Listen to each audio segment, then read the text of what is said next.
গানের টাকা হারাম নিয়ে র্যাপার আলী হাসান এমন সব কথা বলল যা শুনে পাবলিকরা এখন করছে হাসাহাসি। এদিকে বুবলির সঙ্গে রাজের বিয়ের বিষয়টি গোপন রাখতে বা ধামাচাপা দিতে কি শরীফুল রাজ পরিমণিকে ইউজ করছে? বুবলি রাজের বিয়ের গুঞ্জনে নতুন এক মোড় আসলো। পরিমণির স্ট্যাটাস নিয়ে সবাই করছে আবার কানাঘুষা। ঘটনাটা কি খুলেই বলি। প্রথমে আসি র্যাপার আলী হাসানের কাছে। র্যাপার আলী হাসানকে তো এখন সবাই চেনে ব্যবসার কি পরিস্থিতি গানটা দিয়ে, যে একদম তুমুল জনপ্রিয়।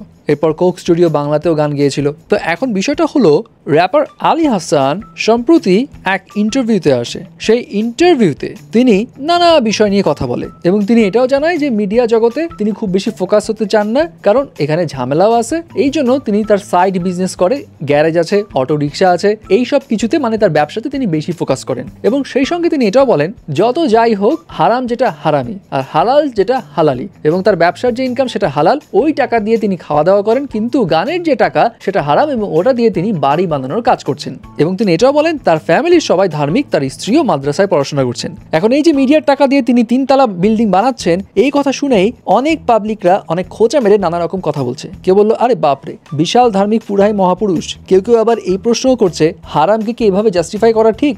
হারাম টাকা দিয়ে বাড়ি বানালে কি সেটা হারাম হয় না? আবার কেউ কেউ ভদ্রভাবেও বলছে আল্লাহ হেদায়েত তো দিয়েছে, হালাল হারামের পার্থক্য তো বুঝেছে, হয়তো বাকিটাও দিয়ে দিবে ইনশাল্লাহ। পরে তিনি বিষয়গুলো হয়তো শুধরে নেবেন, আরো হয়তো বুঝ পাবেন। যাই হোক, এখন বিষয়টা হলো আলী হাসানের মনে মারপ্যাচ তো নেই, মুখে যা আসে সেটাই বলে দেয়। হয়তো সে মুখ ফুসকে কথাটা বলে ফেলেছে, এখন এটা নিয়ে পাবলিকরা মজা নিচ্ছে। আরেকটি বিষয়, তিনি এই ইনফরমেশনও শেয়ার করেন যে তার প্রথম যে ভাইরাল গান ব্যবসার কি পরিস্থিতি, যেটা 49 মিলিয়ন ভিউজ হয়েছিল, সেই গান তিনি কত টাকায় বিক্রি করেছিলেন জানেন? মাত্র 30,000 টাকায়। এবার আসি পরিমণির কাছে। এখন বুবলি ও রাজের বিয়ের যে গুঞ্জন, সেটা তো একটু একটু করে চাউর হচ্ছে, আবার ধামাচাপা হচ্ছে, আবার চাউর হচ্ছে, আবার ধামাচাপা হচ্ছে। দুজনের কেউ কিন্তু এখন পর্যন্ত মুখ খুলেনি। বাট এর মাঝে গণমাধ্যমে এই খবর আসলো যে পরিমণির বাসায় রাজ এখন রেগুলার যাতায়াত করছে, এবং এমনটাও জানা গিয়েছিল যে শরীফুল রাজ পরির বাসায় গিয়ে খাওয়া দাওয়াও করেছে। যাই হোক, পরিমণি পরবর্তীতে জানায় যে সে এসেছিল বাট অন্য একটা কাজে, সে কাজ করে চলে গেছে।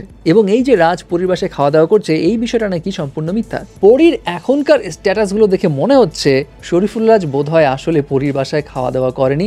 গণমাধ্যমে যেই খবরটা এসছে সেটা আসলে সঠিক নয়, কারণ পরি রাজের বাসায় খেতে গিয়েছে, খাওয়া দাওয়া করেছে। এই খবরটা ভাইরাল হওয়ার পরই পরি স্ট্যাটাসে লিখে, যাকে আমার বাসায় দারোয়ান গেট অ্যালাও করবে না, সে স্বপ্নে আমার রান্না খায়। যাই হোক, এই স্ট্যাটাস কাকে উদ্দেশ্য করে লেখা সেটা কিন্তু পরি বলেননি। তবে নেটিজনরা ধারণা করছে রাজকে উদ্দেশ্য করেই হয়তো পরিমণি স্ট্যাটাস লিখেছেন।